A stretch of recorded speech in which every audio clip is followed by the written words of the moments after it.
All right, welcome back to the channel. It's your boy Fanon, and in this video, we've got a big fight coming up in September. Not too long away at all, because of right now it's August 10th. So we have August, September. So we have just about 50 days away from the big fight between Jermell Charlo and Canelo Alvarez.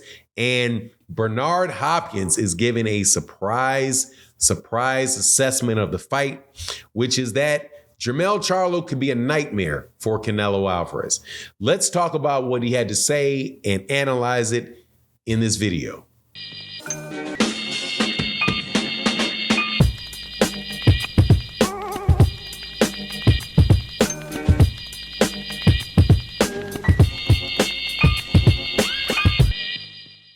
All right, welcome back to the channel. It's your boy Fanon, and in this video, we're going to be in the 168-pound division, where we've got a great fight that should be coming up. Unexpected fight between former 154-pound kingpin Canelo Alvarez, former 160-pound three-belt holder Canelo Alvarez, and current undisputed 168-pound champion Canelo Alvarez will be fighting the current, as far as I know, he's still the undisputed champion at 154 pounds, Jermell Ironman Charlo, who will be moving up to 168 pounds to fight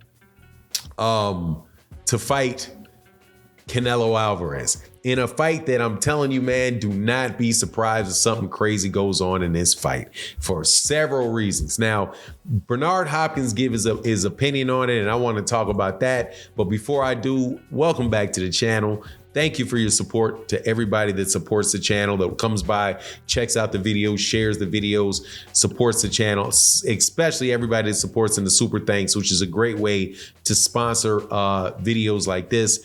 Also, thank you to everybody that is new to the channel. If you like this stuff, consider subscribing and hitting the bell icon so you can be notified of when we release more videos. We chop it up about boxing pretty much every day, 7 days a week, 365 days a year, unless, you know, something comes up in the personal life where I can't be on. But endeavor to continue a conversation with you guys on a daily basis. All right. Look, gotta say thank you to the sponsor of this video, Boxing Showtime's app. And I want to introduce you to this really great app for hardcore boxing fans that want to know everything that's going on in boxing. It's a very accessible app right in your hands that you are able to see all of the upcoming fights, that are around your neighborhood, the ones that are going on at bars near you, boxing updates, boxing news, boxing profiles, tales of the tape, boxing tickets, official highlights, official replays. You got a dark mode if that's how you like to look at your screen, a bar locator, everything that you need to be to allow you the most access possible and information possible for the sport that we love. Also, there's a promotional code that you can use, Fanon that will allow you to have access to the premium features of the app, as well as a 14-day trial for the premium features of that app. Very inexpensive monthly fee. So make sure you guys go check that out. It does support the channel. Thank you.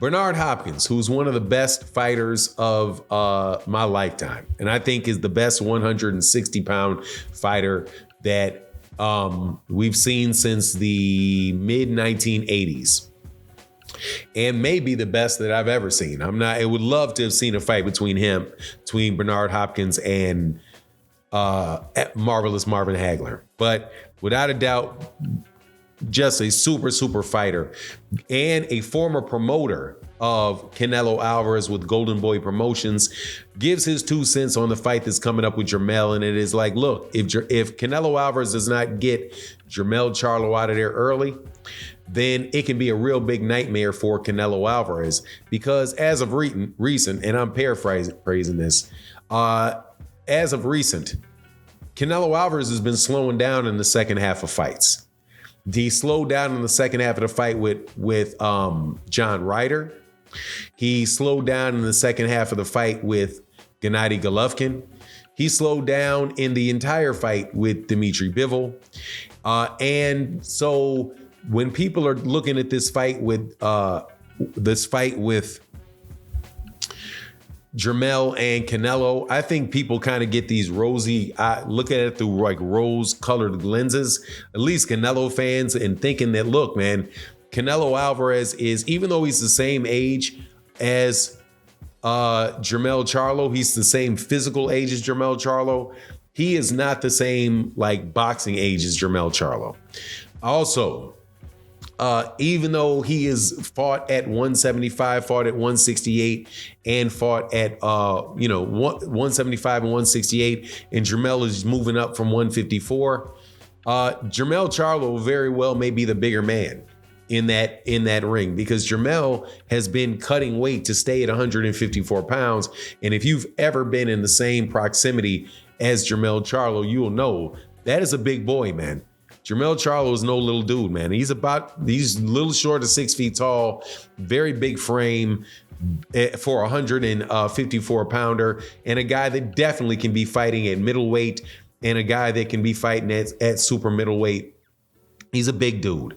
So you have those two things, which is the chronological age of Canelo does not match his the wear and tear that he has on his body, at being somebody that's been a pro for well over 15 years and somebody that has over 60 fights. That is a lot of wear and tear on a fighter, period. To have that degree of that number of fights, that number of hard fights, and that number of training camps, right? Over time, that has a lot of wear and tear on you. And you can already tell that Canelo Alvarez knees are not the same, that his movement is not the same, and his endurance is not the same. Now, what Bernard Hopkins also said is that outside of the ring things can come into play with Canelo Alvarez, like the fact that he's out there really enjoying his success, spending a lot of time on golf courses. You see Canelo Alvarez out, drinking, things that people really, get on other fighters for. They kind of miss sometimes when it comes to talking about what's going on with Canelo Alvarez. He's definitely been out there in public drinking. And well-deserved, man, because he's made gobs of money, about to make gobs more money in this fight that's coming up on September 30th. But all of those things most definitely can come into play when you're talking about how he's going to perform against a guy like Jermell Charlo, who has a lot of confidence. Jermell is coming off of winning an undisputed championship at 154 pounds and is one of the hottest fighters in boxing, for sure. One of the hottest fighters in boxing, as far as the wins and the level of performance that he's been having.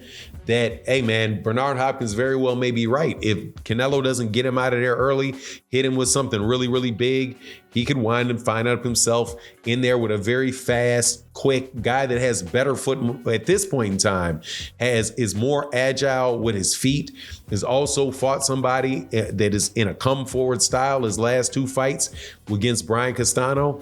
Hey man, it could definitely be something in this fight, man.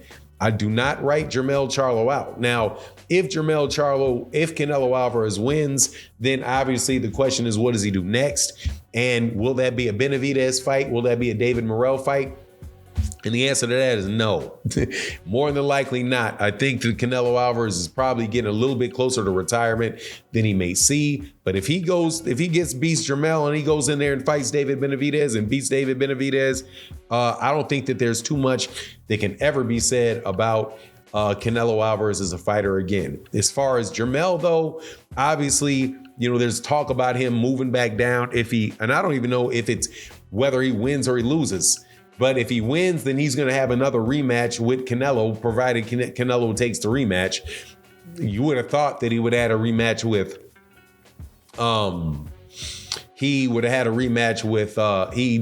Canelo Alvarez would have had a rematch with Dmitry Bivol, but obviously they thought better of that, because that was going to be a loss number. That was going to be That was going to be a loss right there. But so he didn't have that rematch. So maybe, who knows if he'll rematch Jermell if Jermell wins.